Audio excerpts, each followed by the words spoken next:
Alright. Welcome, ladies and gentlemen, to Xwa No Limits, or as we should call it, the fallout from Freedom Reign, or whatever the fuck it is. But it is a special episode of... My apologies. But it is a special episode of Xwa No Limits. That is because it's being held on the 4th of July. And what better way to start things off with a new face to the company.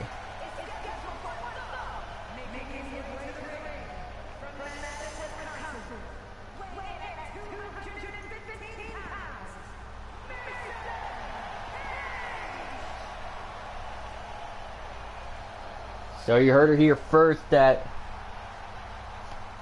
the brother of Megan Page, alongside as the son of Elizabeth Page, known as Mason Page, is here.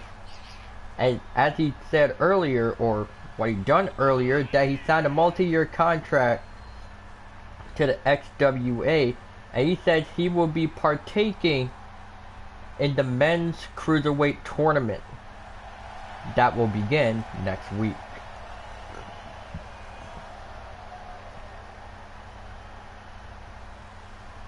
Well, I want to say either the week after the next, but you get the idea.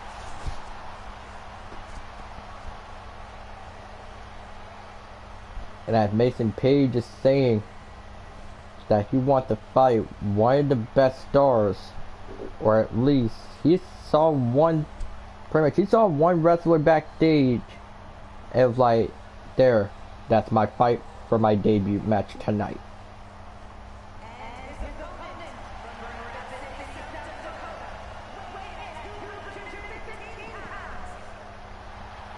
And here comes Dane Streeper, who actually just came off after winning a match, well, approximately yesterday during XWA's Freedom Reign. Well, at the highlights, well, you can see the highlights that are on my YouTube channel as well.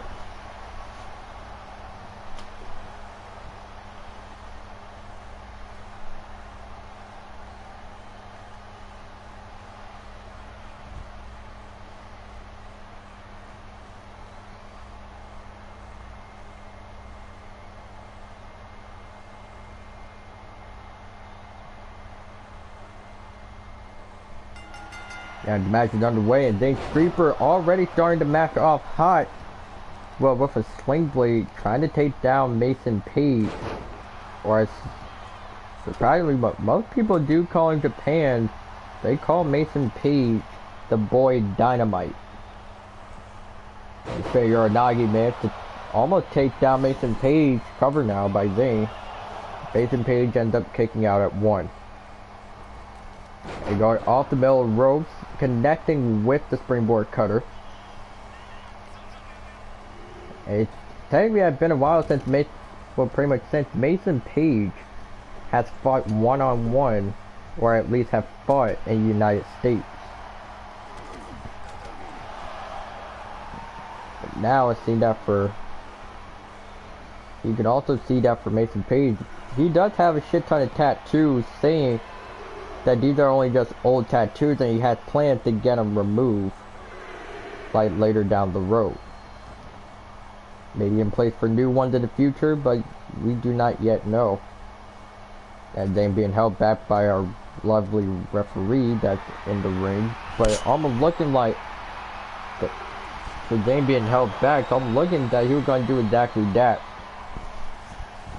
Now, trying to get Mason Page a few rapid fire curb stomps. And the side knee strikes, or whatever the fuck you call it. I don't even know. And that Mason Page prevents Dane Streeper from going to the ropes again, ducking under and trying to go over, and connects. Well, and connect with the snap slam, and now Jones looking that for Mason Page, getting ready to fire up on all cylinders, but now had Dane up in the Dynamite Driver 97. The Dane Creeper kicked that at 1.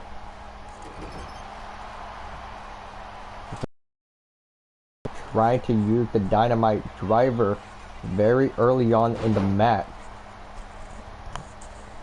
But for some reason, it seemed that that's what Mason Page wanted to do, but now pretty much had the target locked on Dane Creeper. However, Dane managed to get out of the hold of Mason Page.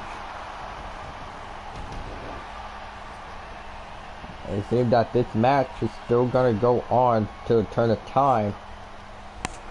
We're between Streeper against Page. Copping under it, and see that for Mason Page trying to sneak through and pull something off here. Now having Dane Streeper and try to put him to the ropes. However, Dane Streeper counters out of it. And another counter, only this time being done by Mason Page. Now he tried to reach for the rope, but Dane Streeper got him in the sleeper hold. But Mason Page still managed to fight back.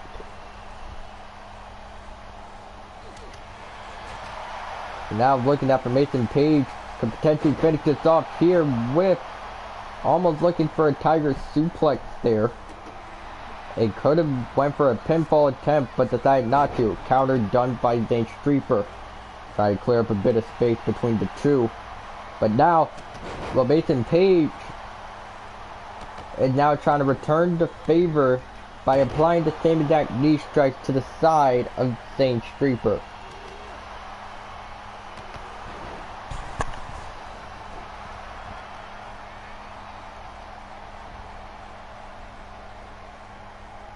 Now for Mason Page, be it thrown, preparing to be put through the ropes, and here comes Dane Streeper, lining it up for the UFO cutter, and it connects.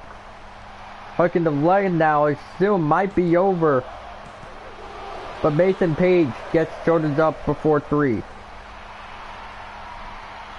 And you can tell Dane Streeper is not happy about it, and looking to try and do anything, or at least try to win this match by all means. But now, it seemed that for Mason Page, now pretty much going to use some ring post 619, and it connects.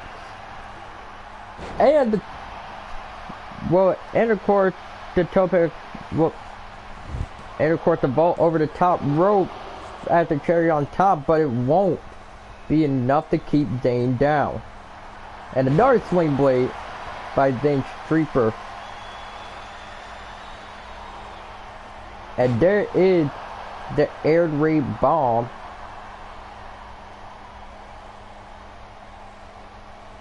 And so I was looking to see that for Dane Streeper still trying to inflict enough damage onto Mason Page. But it may just not be enough. And there's the knee straight to the midsection. That will put Dane Streeper down into the corner. But looking at Mason Page, is not favored with him yet. Grabbing him out of the corner and tries to connect the back to his knee. And it seemed like he would do it twice just to make sure it is completely broken.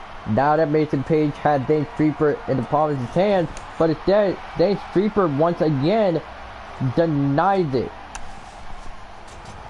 However, Mason Page may still have his finger on the trigger here if he might have to win. There's the hip throw by Mason Page, and now giving Dane that look that he is ready to put an end to this. And look at the 5-finger grenade. Well, on to Dane Streeper. Cover now. But Dane Streeper still managed to kick out.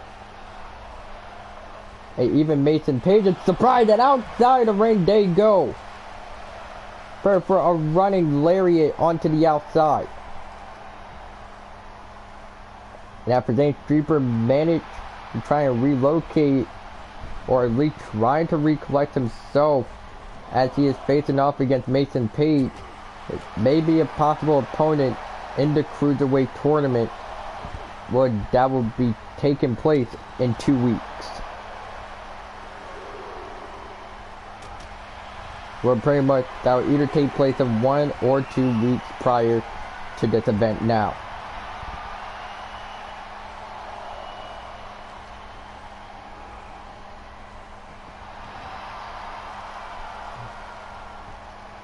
And looking at Mason Page. And pretty much almost had enough. And then Streeper backside the ring, go for Streeper. And Mason Page managed to miss the springboard cutter. And a slam. Well, head first into the mat. But now Dane Streeper on the top row. What is he planning here? To go for the coup de grace to the back of Mason Page. I believe that's not what they wanted. But it will work either way. Hooking the leg, go for Dane. Mason Page somehow, some way, still managed to escape. And now they trying for a spinning Uranagi, putting him onto the ground.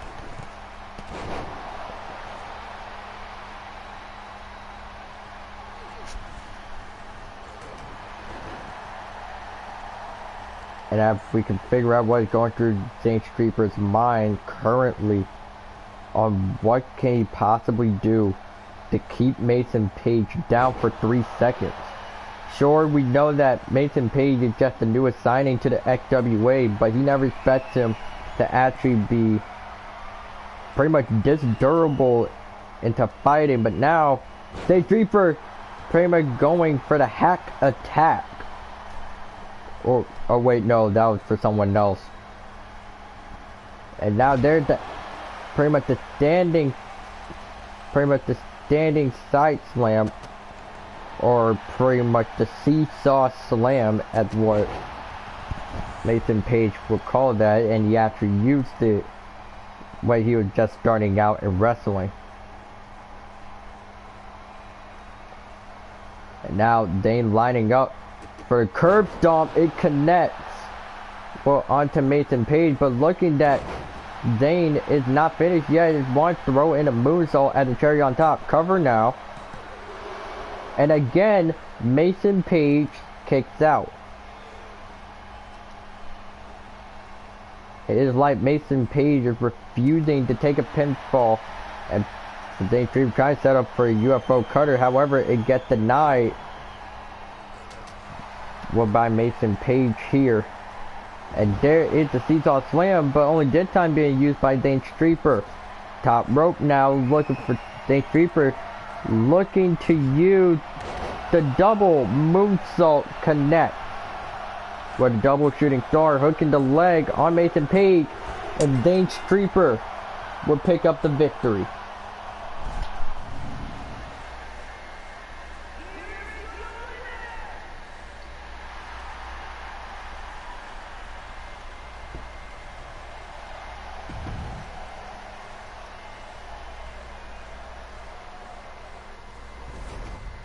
But we do have to give our impressive first match result to Mason Page for putting on, well, a pretty good first impression.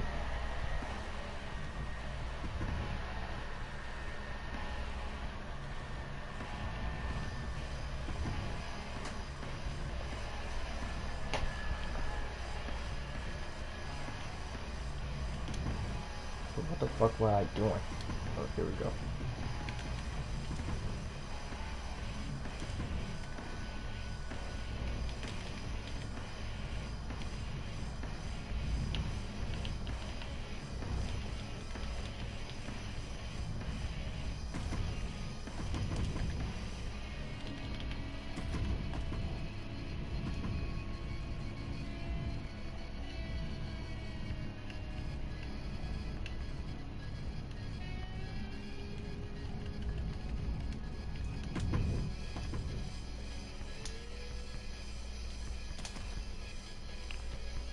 So our next match is La Wasp versus Elizabeth Page.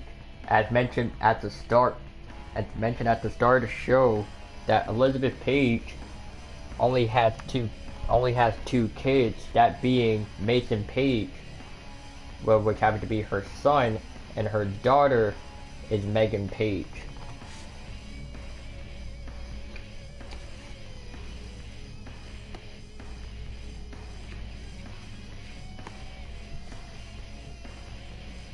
But pretty much for this afternoon, it will be for the first time ever that Elizabeth Page will be fighting.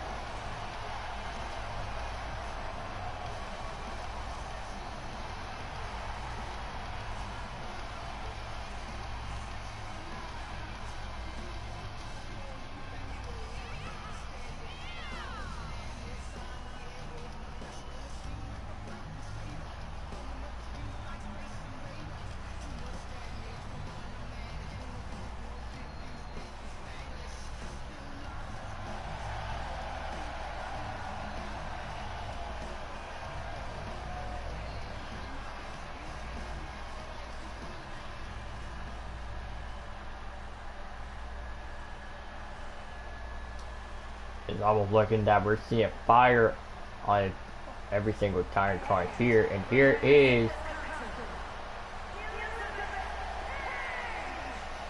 and here's the highly rumored Elizabeth Page now finally making her in-ring debut, but here at XWA.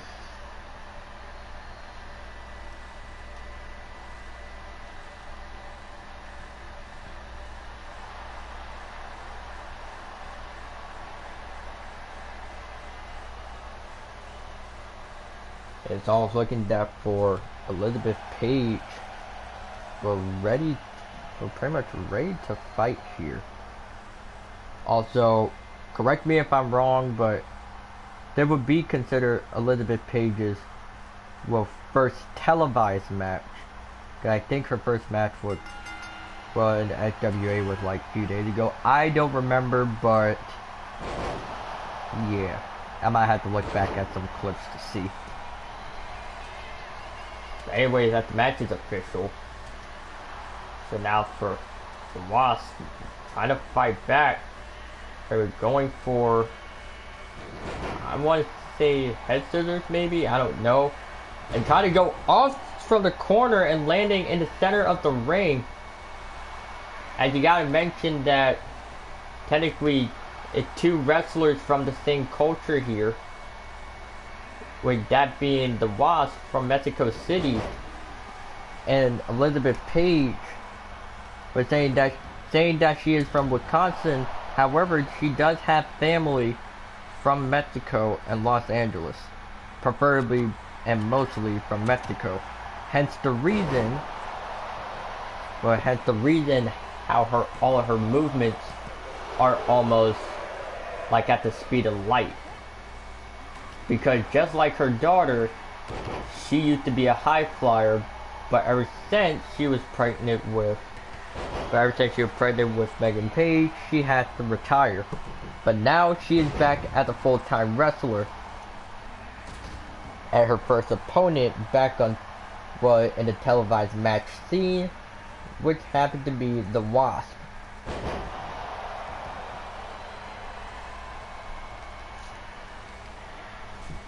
Now into the corner, going for the Wasp. Here comes Elizabeth Page with the elbow and enziguri combo. Is dumped to the rear midsection of the body, and a standing moonsault by Elizabeth Page. Sure, we can see that Elizabeth Page has gained weight in the past few years, but she says she can still move like she is literally in her 20s. She's 44, by the way.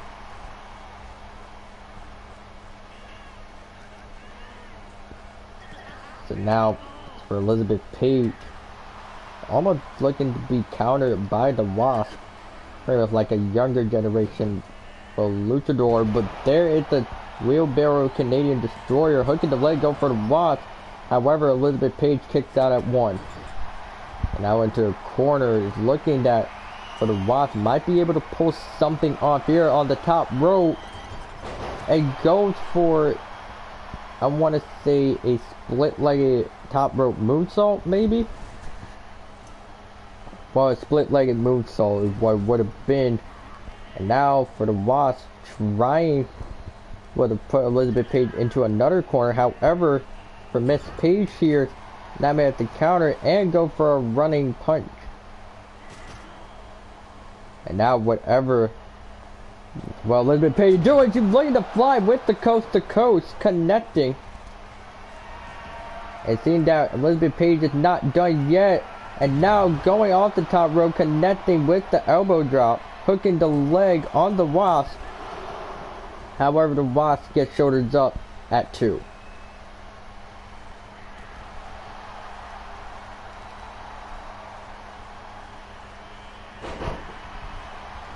As Elizabeth Page said that originally she wanted to wear a mask for her first televised match, but instead chose not to, since everyone knows who she is. And now a bit of a twirl-a-whirl DDT action from Elizabeth Page now. And there she comes, missing, but a running punch and the Hurricanrana ends up connecting. So now, for the Wasp, pretty much try to show off her very fast movements against what we want to say a expertise at these types of wrestling. Like, you're really looking at a surprisingly living legend, that being Elizabeth Page. However, she got put down with the one-legged flapjack and the DDT done by the Wasp. Now for Elizabeth Page, rolling out of the ring, trying to get a bit of air. But now, as for the Wasp, might be able to put away Elizabeth Page with the wheelbarrow. With the wheelbarrow Canadian Destroyer. Surprisingly enough, not going for a pinfall attempt. And this might be the reason why the Wasp says she has a whole lot of respect for Elizabeth Page. Hell, almost any luchador or luchadora does have, well, genuine respect for Elizabeth Page. Except for those that don't, which we might get to a little later. Or not, depends. But now, the impressive strength of the Wasp managed to put down Elizabeth Page. And now, off the top rope, and looking that the Wasp wants Elizabeth Page to get up. And tries to go, I don't even know what the fuck you even call that, but hooking the leg, go for the Wasp. However, Elizabeth Page was still managed to get up out of it. Now I'll be thrown to a corner, well, by Wasp, and now, well, Elizabeth Page used that move out of her daughter's arsenal, being the moonsault feint, and it connects onto the Wasp, hooking the leg, goes for Elizabeth Page, and the first televised match will result in a victory.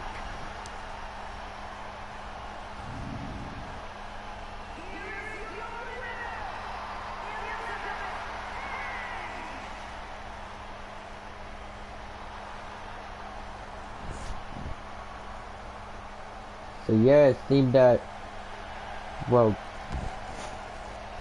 it now seems that for Elizabeth Page, managed to get her first win in the XWA, or at least for a televised match. Hell if I fucking know. And we did end up getting word earlier saying that Megan Page was watching from backstage, and she is really proud of her mom for getting this opportunity.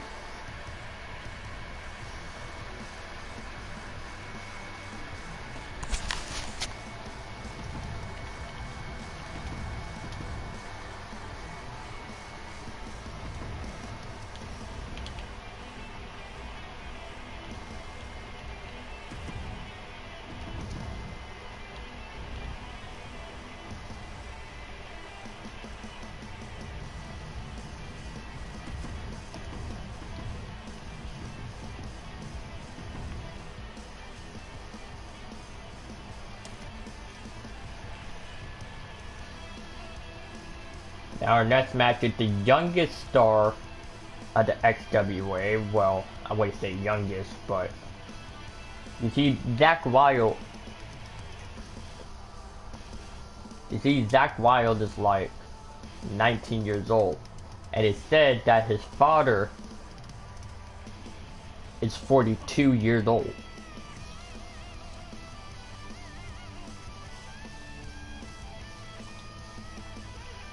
and Zach Wilde's father even said that he might come out of retirement and actually wrestle alongside with his son, or maybe against him.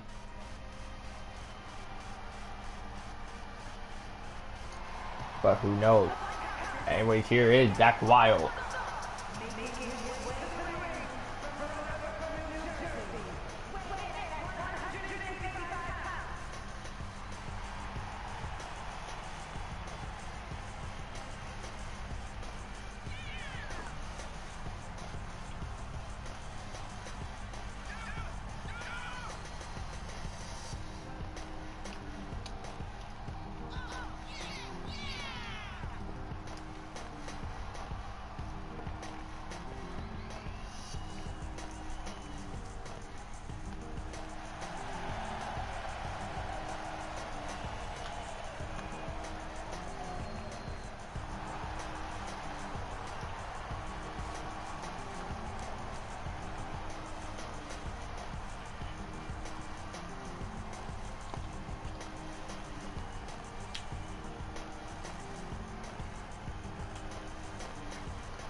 And here comes his opponent, that being the living dead man, Ryan Stone.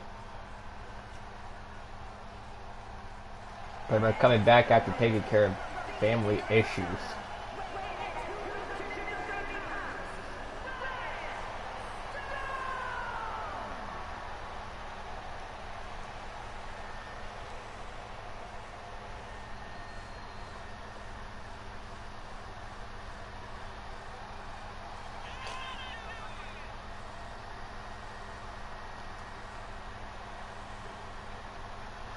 So pretty much that the whole arena, lights almost went dark. And it's like we have a dim spotlight was shining up on Ryan Stone.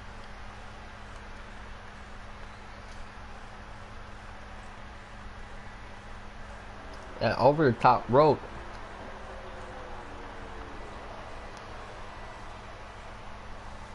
and looking at people are for some reason booing out Ryan Stone. Although they shouldn't be booing him, they should have actually just been cheering for him. Cause unlike most people on this roster, Ryan Stone has literally went through literal heartbreaks and even a bit of broken dreams. See what I did there?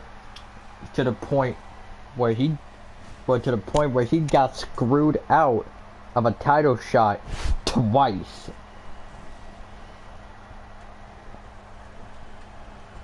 But now it seems that for Ryan Stone willing to put himself back on the map, but in doing so he's going to need to defeat Zach Wilde. And here we go after Zach Wilde already starting the match off hot with a sling blade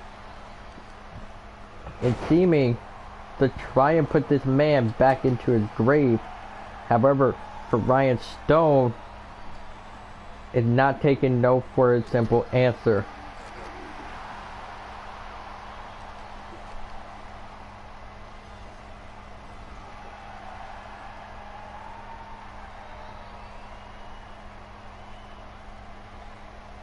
So now, and for Ryan Stone going for a suplex out to the outside, or right onto the outside, I should say.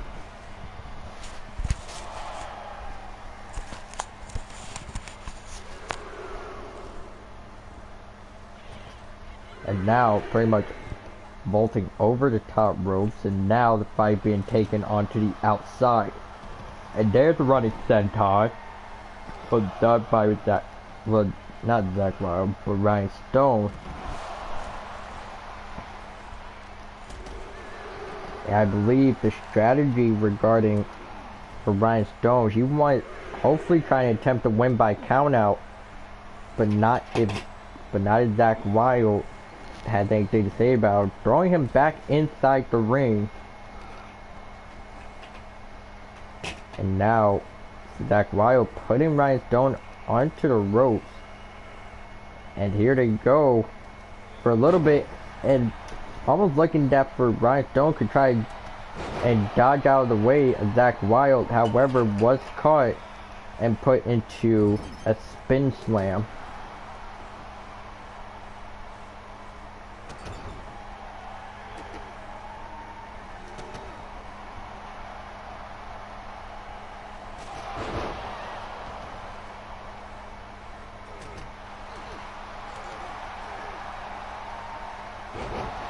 After Zach Wild now going for a pinfall attempt, try to put away Ryan Stone, however Stone kicks out. And pretty much off the middle rope connected with the cutter. It seemed that Zach Wild might figure something out. And there is the Chapter 0 will perform onto Ryan Stone. And you did see earlier that Ryan Stone attempted to try and use the dead man's spear, however, it didn't connect. So now, there's the broken neck snap. It seemed that the only move that Ryan Stone can actually use at its arsenal and make it look real. But there's a bit of a choke slam. And looking that Ryan Stone might be on fire tonight. And now onto the top rope, going for a double axe handle. So now, well, for Ryan Stone, they're trying to put down Zach Wild and get him into position, well, for the tombstone drop. However, it may not be in his favor. And now Ryan Stone pretty much trying to get an official word from the ancestors, or at least the fallen souls that he gatekeep.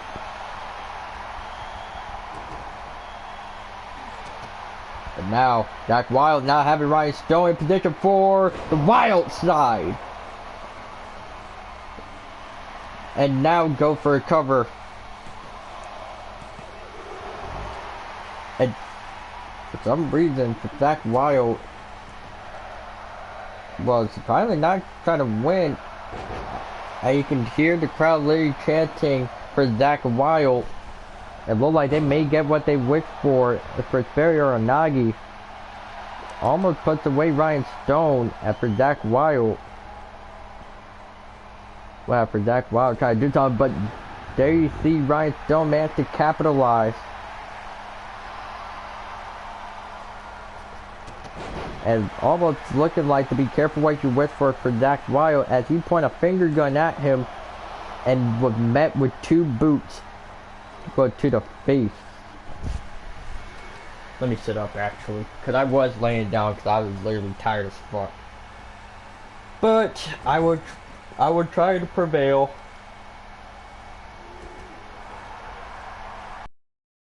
Right, there we go. Once again, another Chapter 0. Well, by Zach Wild, hooking the leg on Ryan Stone, but Stone managed to kick out.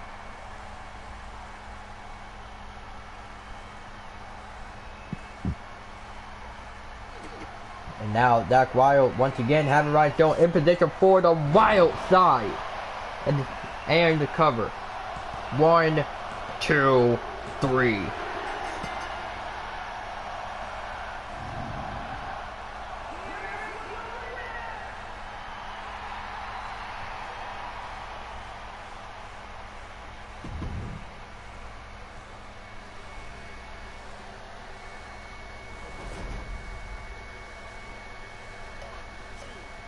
So Zach Wild will be walking out of No Limits for holding the victory. Mind you, we are still in Los Angeles, as noted last night.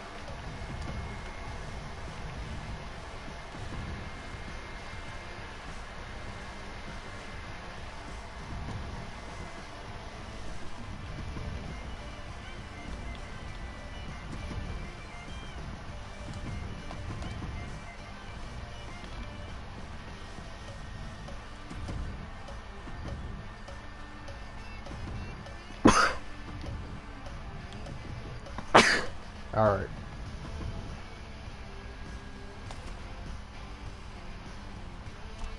Now our next match potentially being the return of Jackson Prince going up against the pretty much going up against the rising star of the XWA Women's Division being Cassidy Walker.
We can go ahead and say welcome back Jackson Prince, and you can see that she is wearing an attire that originally pretty much for Jackson Prince originally was supposed to wear this attire during Freedom Reign, but instead she ended up missing her whole flight.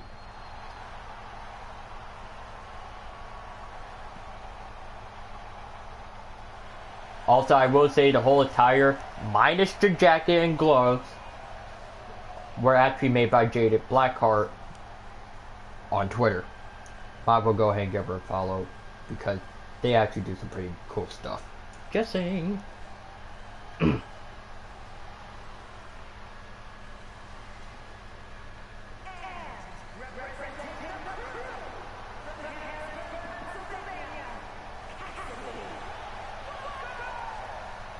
And here comes Cassidy Walker, pretty much wearing a Bullet Club jacket, and actually decided to go with some white accents on her attire. Now, of course, it was revealed by Mr. Blue saying that he is willing to start up Bullet Club Silver with both Shane Dillon and Sky, and it's going successful.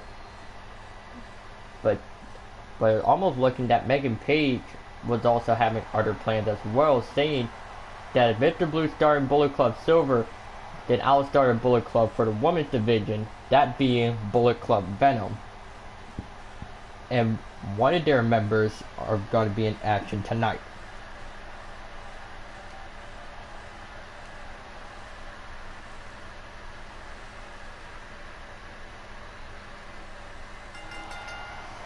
And the match here is official. And we can say that Jackson Prince does have a little bit of a questionable attire. But nonetheless, she decided, yeah, this will work.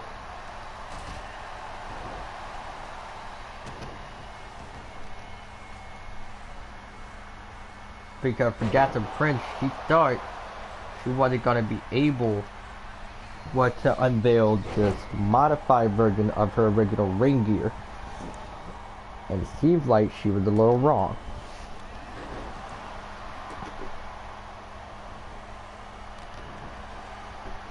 But then again, who can blame, well, not who can blame, but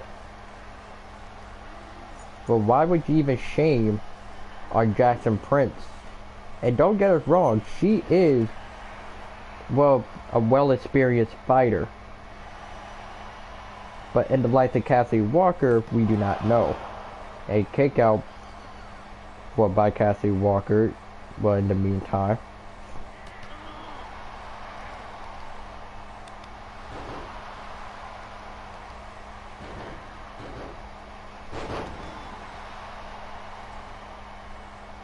And I just did get word, well, pretty much only just a few seconds ago, saying that we don't know what's going on between the whole Riot Control faction containing Megan Page, Sylvia, and Britt Alexander. Because it's almost like the three decided to go their separate ways. I mean, they're still part of the XWA, but they decided to do things differently.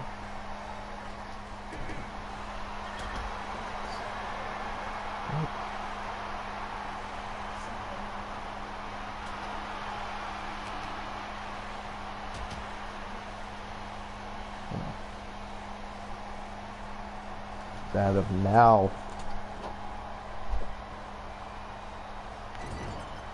it's almost looking to be a small turn for the worse for Jackson Prince. And seeming death for Cassidy Walker. Almost looking to try and technically trying to aim for the sides of Jackson Prince. We don't know what reason, but it seems that she may have a plan here. The Los Angeles and pretty much the LA Lakers arena is actually going, well, the LA Lakers stadium, as I should say, was actually not going nuts, but I would say they are showing support for Cassidy Walker. And now, whatever Cassidy Walker's trying to do, and using, well, the cannonball, hooking the leg, however, still managed to get shoulders up. And now, Cassidy Walker trying to use the same finisher as Britt Alexander, being the Heartbreaker, and it ends up being declined by Jackson Prince, trying to go over, and managed to connect with the woman's right of a spear. Hooking the leg going for Jackson Prince. Cassidy Walker kicks out of 2.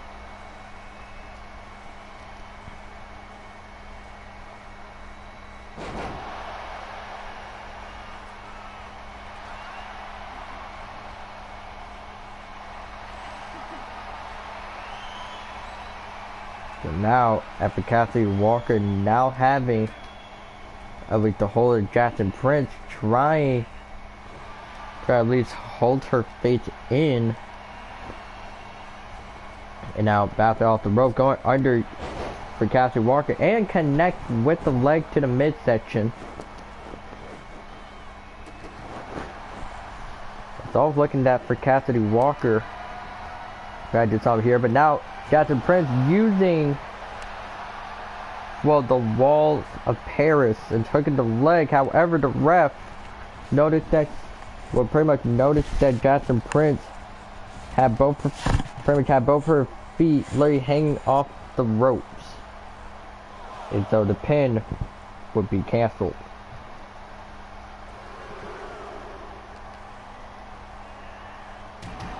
And into steel step will go for Cassidy Walker. Let me go ahead and set up real quick.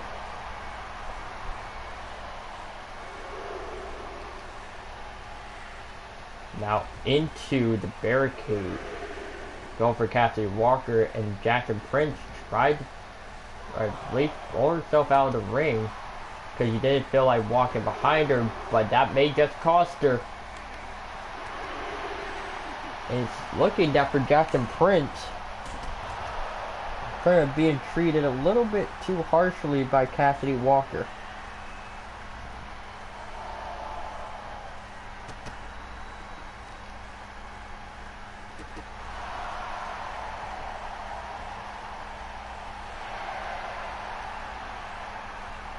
And now, after Cassidy, pretty much throwing, well, yeah, I am going to say, trying to throw Jackson Prince back into the ring, but now, Jackson Prince still managed to figure out some way she can try and win this match.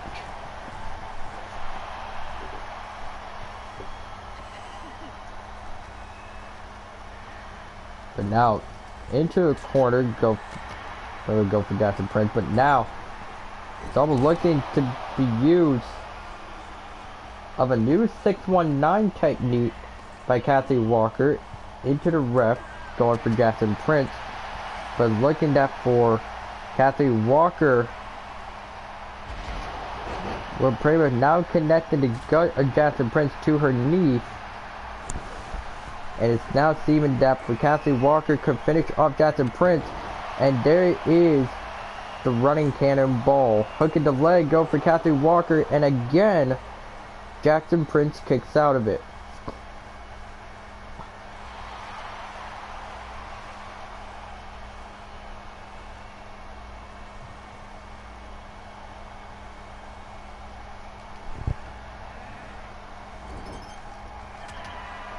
So now it's almost looking that for Kathy Walker willing to go again, but only this time managed to connect it.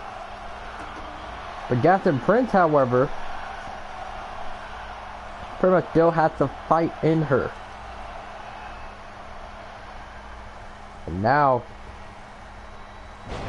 pretty much using the top of the springboard to give herself a little bit of a momentum advantage. And now the two are paying with the fight, and now hooking the leg go for Jackson Prince. And Jackson Prince would get the victory.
So now our next match being Corey Porter versus main event Mr. Blue. Or I want to say the leader of the Bullet Club Silver, that being obviously Mr. Blue here.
As you can see that Corey Porter walking out with a certain attire that is from the video game being Kingdom Hearts. Preferably being Roxas from Kingdom Hearts. That's for Corey.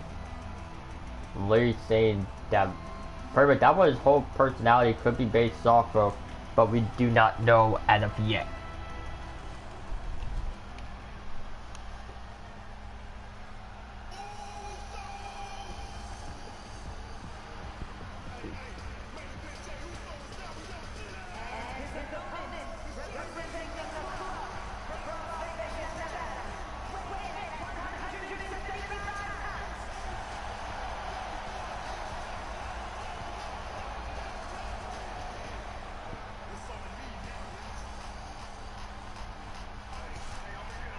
Here comes Mr. Blue. Pretty much, although Mr. Blue does feel a bit sad and really frustrated that he lost against the MYS,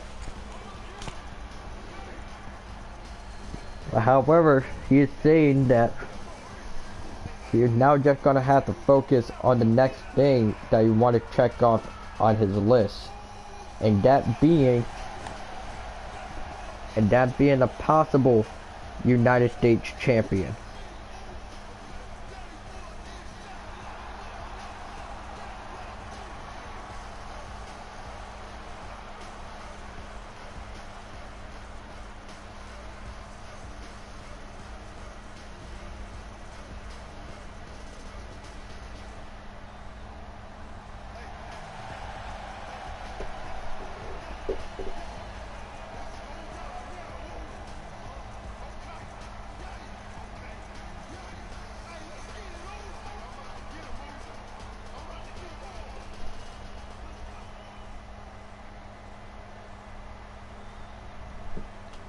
That Corey Porter is ready alongside with Mr. Blue. I also been getting word during the entrances that saying that the Fighting Irish, well, is back. I wonder what do they mean by that.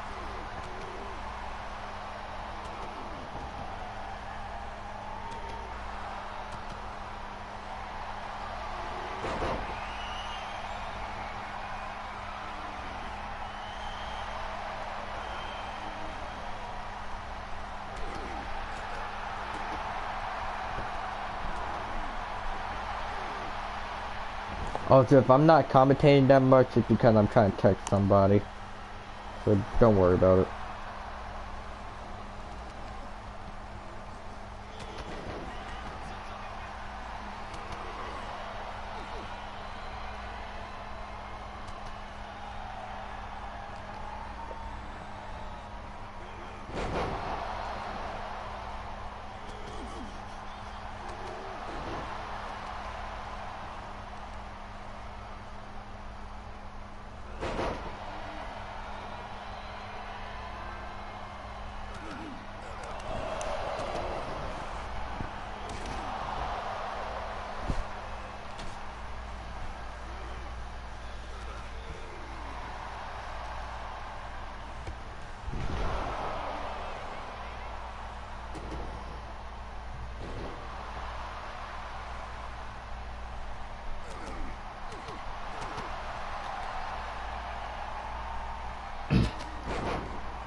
Wait a second, I believe we just witnessed a new finisher from Mr. Blue. I said I was typing it up, saying that could have been the Dirty Blues.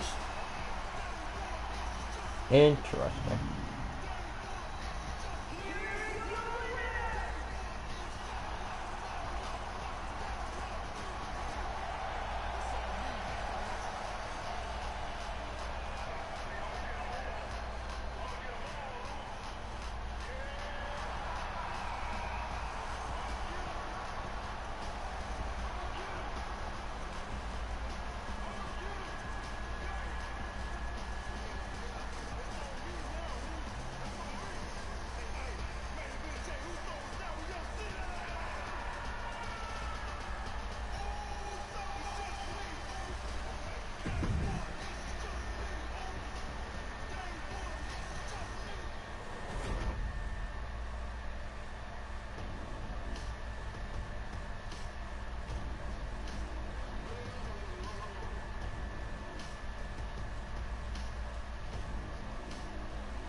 go, my fucking microphone being unplugged for no obvious reason.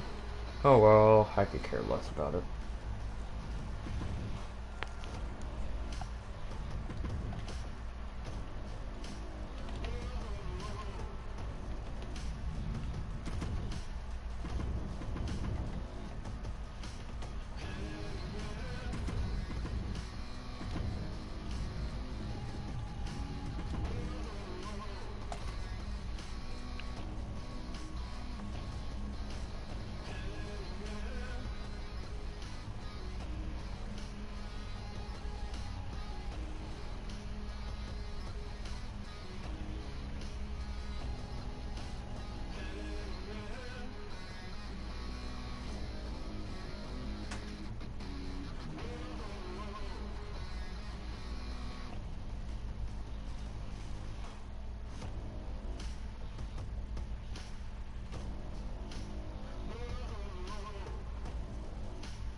Now you can see that for the FWA Underground Champion, Cobra already in the ring.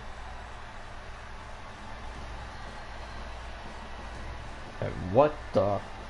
Wait a minute, I know that tune. Could it be the return? It is!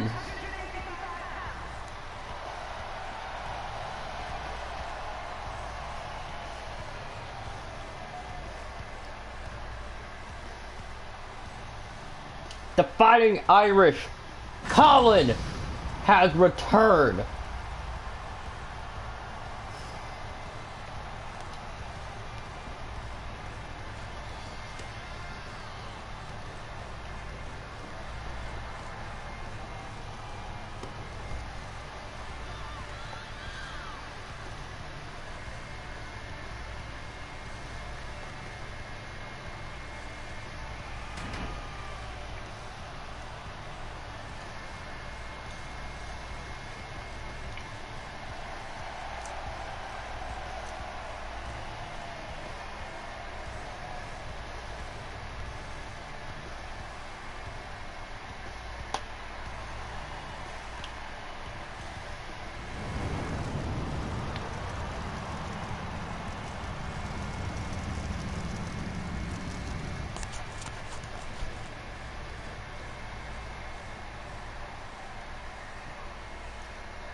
Cobra cannot believe his eyes here. And that being Colin coming back to the XWA. But nonetheless, it seems that Cobra is ready to fight the Irishman.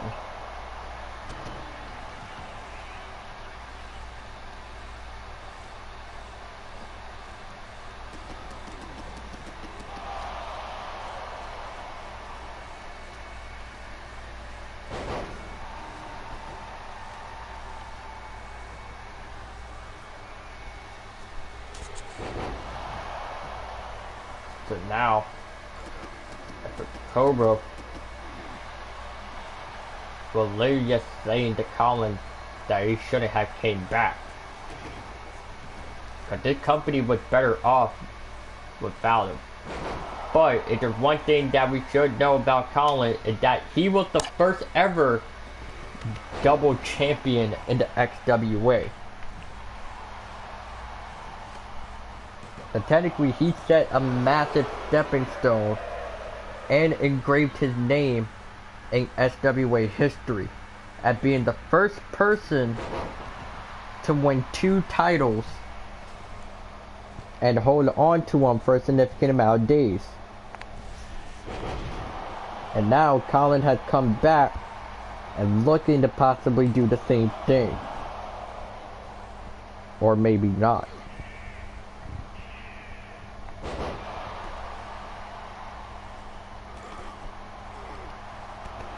And Colin said that he's not going to be back in XWA for a little while. But turns out the reason why, because his contract ended up expiring. And that allowed Colin to go to different companies to see which one can actually give him the best match possible. Well, before returning to the XWA tonight.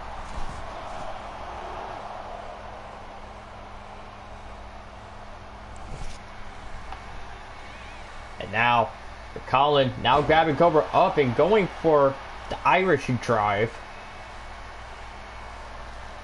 But seeming that it cannot be enough to keep Cobra down, well, for a long period of time, but it might have been. Shoulders down, and Cobra ends up escaping.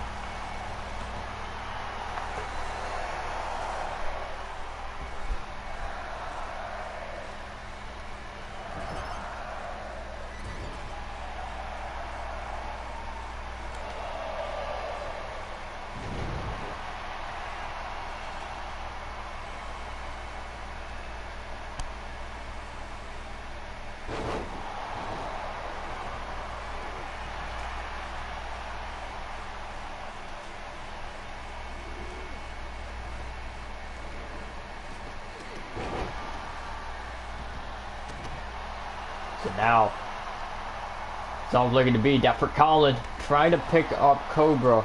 And technically you can almost see that Colin had pretty much almost the look and similarities of Drew McIntyre, from the attire to the beard and the hair. And you can't say that Colin does have some deep inspiration off of Drew McIntyre. However, it will not work against the champion Cobra, as he will walk away with another victory.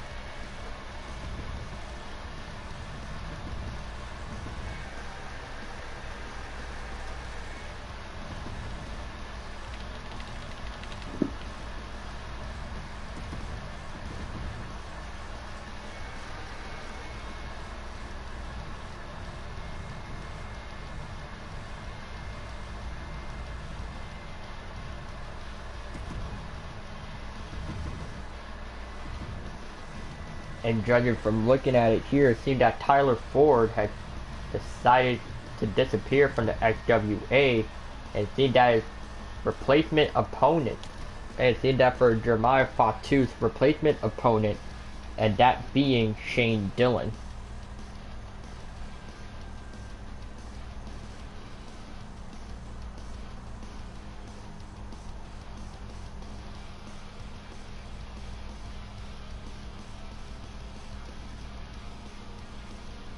Now, all that Shane Dillon has to remember is how insane that Jeremiah Fatu is willing to go, well, in this matchup alone. Because if there's one thing to note that what Jeremiah can do in pretty much not only be a literal, will pretty much, how can I put it? It's like Jeremiah Fatu is literally snorted 10 pounds of crack cocaine before each and every match. Hence the reason why he is called the Samoan Honey Badger. It's like Jeremiah Fatu is literally another apex predator.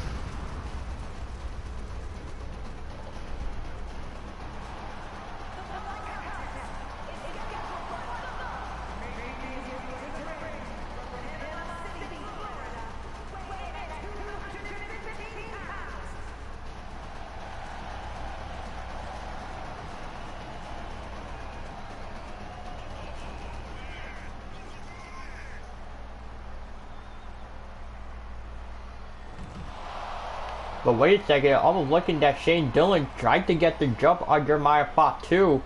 However, if there's one thing that Shane Dillon does not know, and hopefully write this down in the notebook, is to never jump a Samoan.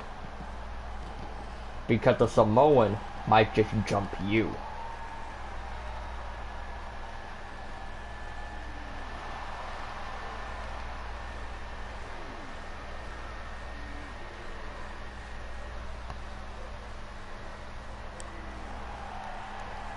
So I guess we can't say this match is unofficial at the moment. But now, it's all looking at for Jeremiah Fatu. I'm looking at he's already bleeding. But instead it was only just the lighting that makes it look like that he's almost already bleeding before he even got himself in the ring. And now for Shane Dillon, and yes, as you can see that Shane ended up growing out his hair, and I believe this might be a new era for Shane, saying that this may be pretty much the straight Shane era. But now the match is official with between Jeremiah Fatu versus Shane Dillon.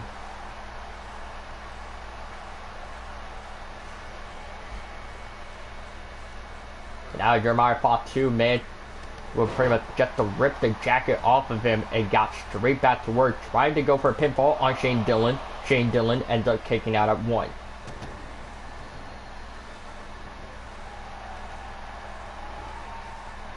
And now into the ropes and up and over, going for Shane Dillon. Effort Jeremiah Fatu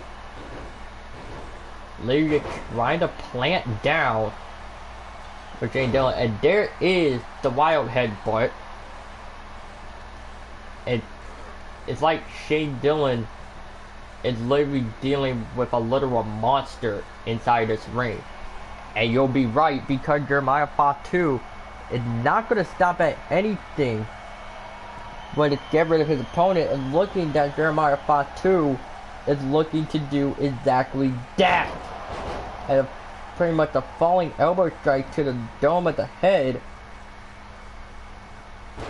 and a headbutt to the midsection of the body. But even that for Jeremiah Fatu, not finished yet, trying to lift up Shane Dillon. Shane Dillon trying to show he has a bit of fight in him. Possibly looking for a Samoan drop by Jeremiah Fatu. However, for Shane Dillon, and literally trying to show he can hang with some Samoans. But we do not know as of yet.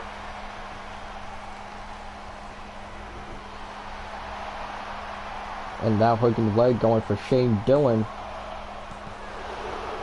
And an immediate kick out by Jeremiah Fatu at 2.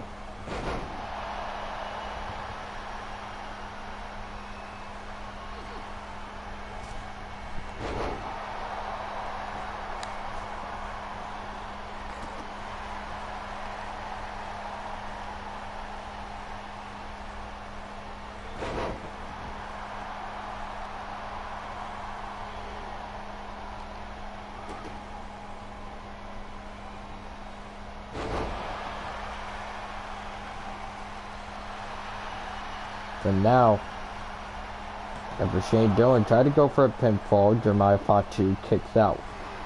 And now, after Shane Dillon now trying to lock the arm in on Jeremiah Fatu, making him tap out. However, but Jeremiah Fatu gets himself free.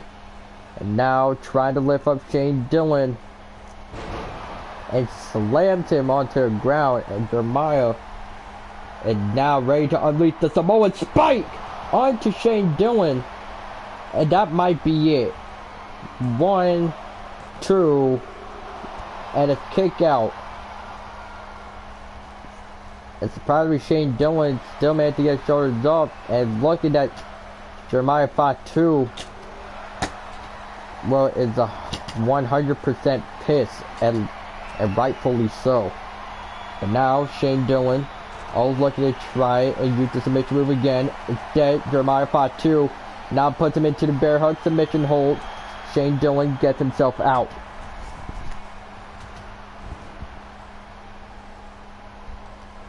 And as this would be considered to be your co-main event, now for Shane Dillon, pretty much taking a fight, well, to Jeremiah Fatu, there is the elbow strike.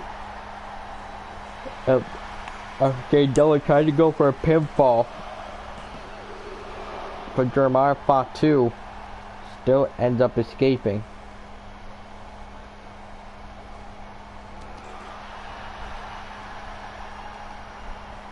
It's almost like that Shane Dillon may be the one person that can defeat this crazy ass Samoan, that being Jeremiah Fatu.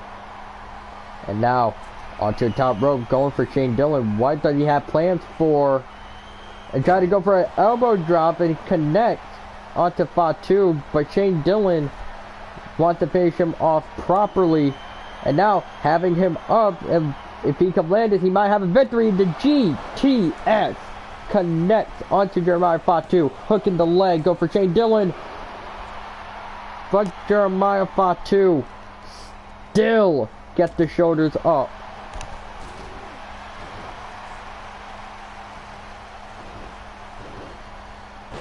Also, maybe later down the road I might introduce time limits to these matches.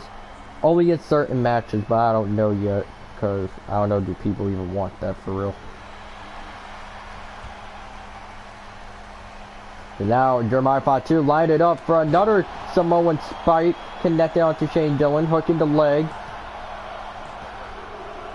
And Jeremiah Fatu will win it for the family.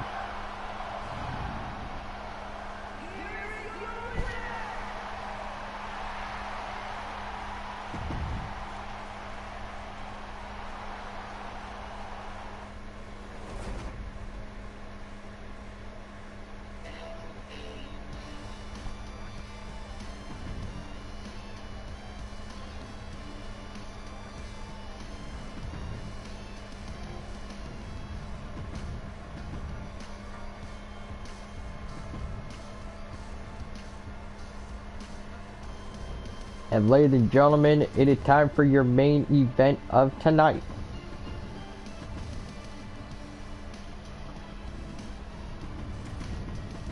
Well, ladies and gentlemen, it's time for your main event of tonight. It will be MYS versus Oscar Lopez. And we don't know how this match ended up coming about. However, we do know that this match will be one for the possible record book, as Oscar Lopez is willing and ready to face off against the, well, pretty much ready to face off against the PlayStation champion, that being MYS. Of course, there's no PlayStation champion in the XWA. We're just calling him that because that's what MYS preferred to be called. Or at least I think that's what we want to call him.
Now it's MYS in the ring after announcing that he has signed a multi-year contract for both XWA, well, for both XWA and PWDC is willing to work.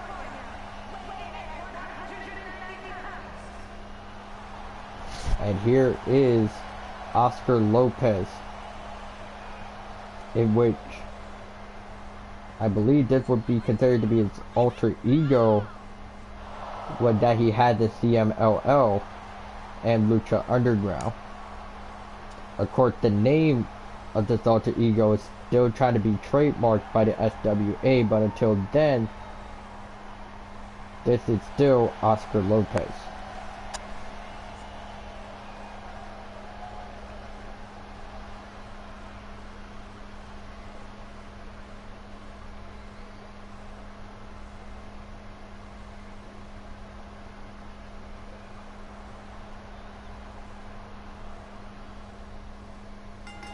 And now the match is official between Lopez versus MYS.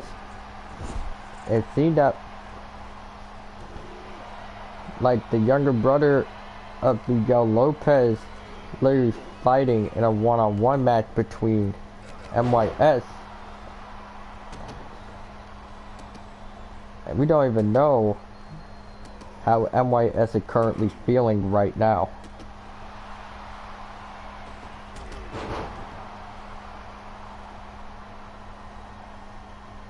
Now MYS trying to lift up Oscar Lopez back to his feet, connecting with the roundhouse kick to the head. Thankfully protected by a mask.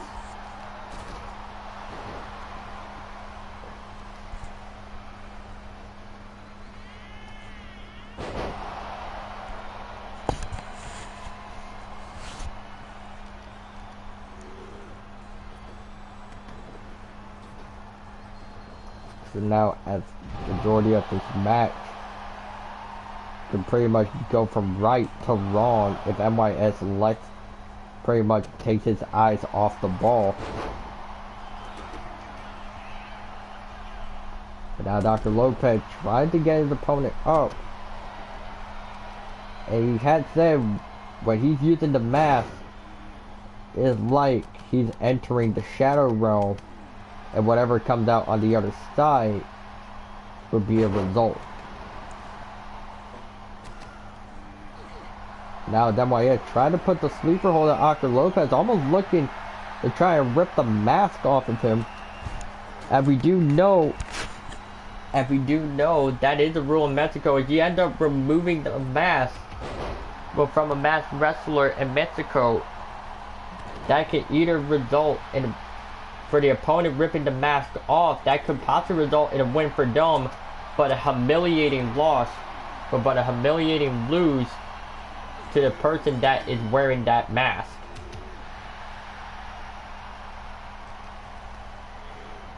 It's all looking that MYS was just about to rip off the mask of Oscar Lopez. However, for Oscar, he managed to get himself free of MYS's sleeper hold and managed to pull his mask back down before it comes off. So now whatever Oscar Lopez is trying to do a running boot technique, and now looking to finish off MYS, and looking it might be possible. And now hooking the leg, going for Oscar Lopez. And MYS gets shoulders up.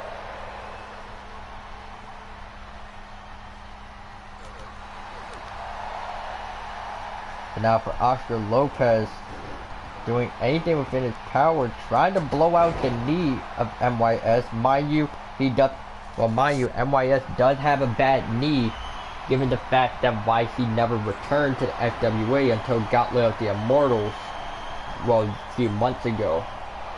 But he returned because he was medically cleared and had to wear a leg brace for just only a few more weeks after he came back. But now, MYS is saying that he is medically cleared and ready to continue fighting.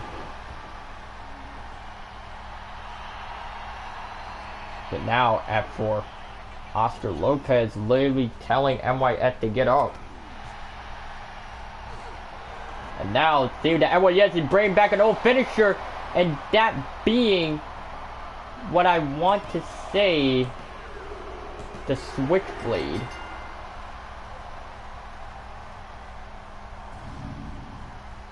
Well, no, the move is called the Excalibur.